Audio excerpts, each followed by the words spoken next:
লন্ডনে মা ছেলের আপেক্ষিক আবেগঘন মুহূর্ত, নিজে ড্রাইভ করে বেগম জিয়াকে হাসপাতালে নিয়ে গেলেন তারেক রহমান। জাতীয় নির্বাচনের পাশাপাশি স্থানীয় সরকার নির্বাচনের প্রস্তুতি নিচ্ছে সরকার, জানালেন প্রধান উপদেষ্টা ডক্টর মোহাম্মদ ইউনূস।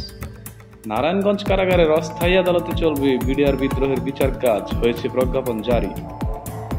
আওয়ামী সরকারের অর্থ পাচারের কারণে শিল্প খাতে বাড়ানো হচ্ছে ট্যাক্স, জানালেন বাণিজ্য উপদেষ্টা।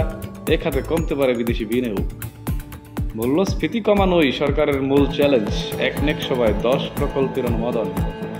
রেমিটেন্স ও রপ্তানি আয়ে কিছুটা স্বস্তিতে অর্থনীতি, তবুও কমেনি মূল্যস্ফীতি, দাবি বিশ্লেষকদের।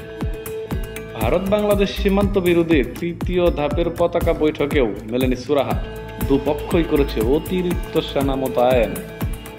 প্রতিশোধের নেশায় আবারও পাকিস্তানে হামলা করেছে আফগান যোদ্ধারা, 2 পুলিশ সহ নিহত 6 পাকিস্তানি নাগরিক, আহত আরো অন্তত 34 জন।